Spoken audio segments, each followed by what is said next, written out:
those cases. We crossed the courtyard to observe an appeal case hearing. This unusual dispute was about a man who had stabbed his wife. Sentence was that he should pay her family 5 camels, or the equivalent in cash, and the magistrates were now hearing his appeal. The man is in jail meanwhile, and the wife, who suffered internal injuries, is not going to get whatever compensation money is paid. It's going to go to her family, and she meanwhile has agreed to go back to him after he's released.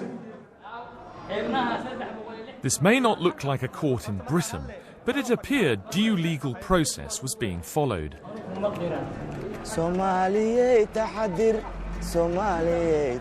The Islamists have restored order in Mogadishu, even marshalling armies of workers to clear decades of rubble from the streets. It's hard to believe that the rest of the world regards them as rebels. Somalia's recognised government is 250 kilometres away, holed up in the small farming town of Baidoa. It's supported by the international community, including the United Nations and the USA. We are the only 2 Westerners in Mogadishu, apart from 3 European nuns. There are no aid workers, there are no diplomats, there's absolutely nobody from the Western world here. Yeah? Viva. You Viva Islamic Courts? Yes. You like them? Yes. Yeah? Because it creates stability, does it? We support Islamic courts. International concern about the Union of Islamic Courts includes fears that they will be like the Taliban, seeking to control every aspect of life and basic freedoms. Some extremists have already clamped down on cinemas, music, and even watching World Cup football on TV. We visited a school to see if the curriculum was being tampered with. We were surprised to find many students were newly arrived from overseas.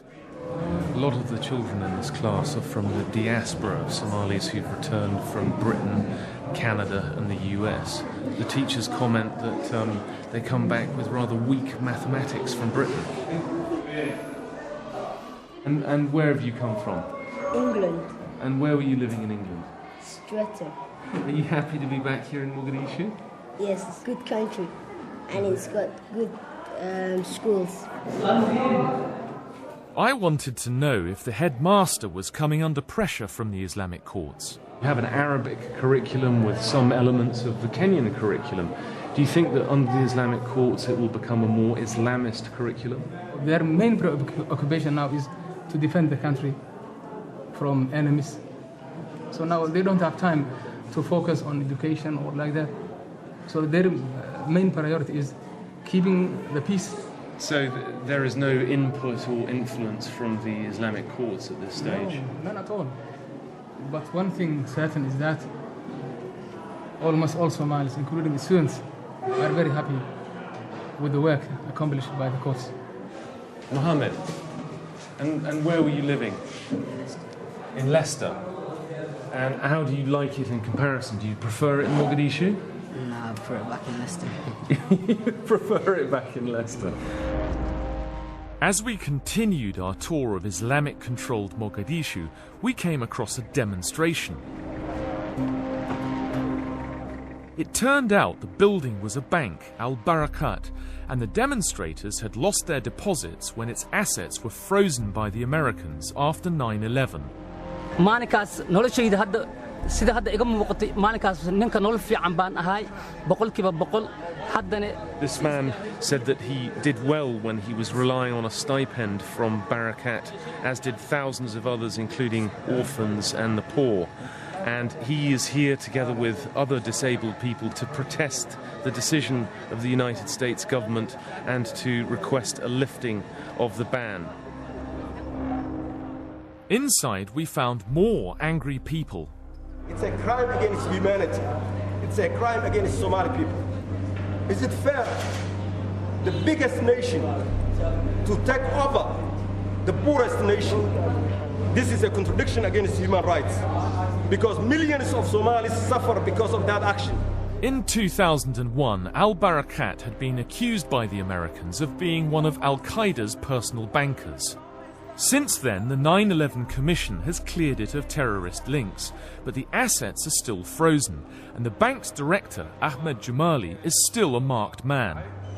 Are you still on a terrorism watch list? Yes, despite the 9/11 Commission report and the investigation conducted by the FBI in 2002. The US says that part of the war on terror is winning hearts and minds in the Muslim world. Do you think that the US has made some enemies in Somalia as a result of the losses at Barakat? I personally was a friend of US. I was educated by the Peace Corps of the US, but after the freeze and listing of our names in that terror list, it added to the hatred, and it fueled the hatred of the US.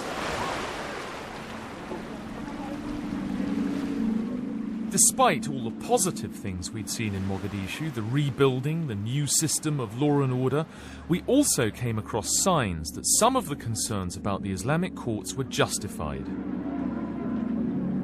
We'd been told of foreign jihadis and secret camps. We were constantly warned that Shabab extremists might assassinate us because we were Christians. We've been given this jihadi video. Many of them are locally produced, they're poor quality, and they're a call to arms and also a call for fundraising. Here you see images and the voice of Osama bin Laden describing Somalia as being in the front line of the global al-Qaeda jihad.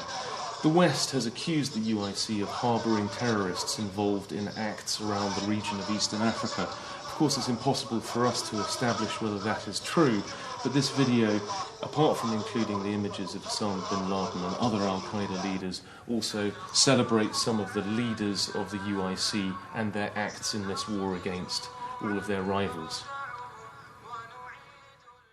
We've been invited to interview Sheikh Hassan Dahir Awais, who is the most influential leader in the Islamic revolution taking place in Somalia.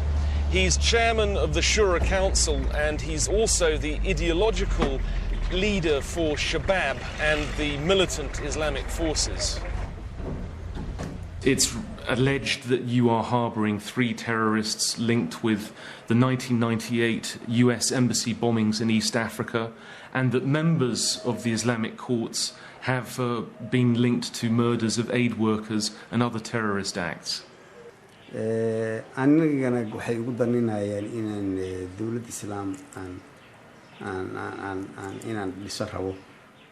The Sheikh says that he knows that the United States doesn't want the Islamic courts to install an Islamic government in Somalia, and so they make up these allegations of terrorism links, for which he says they have no evidence.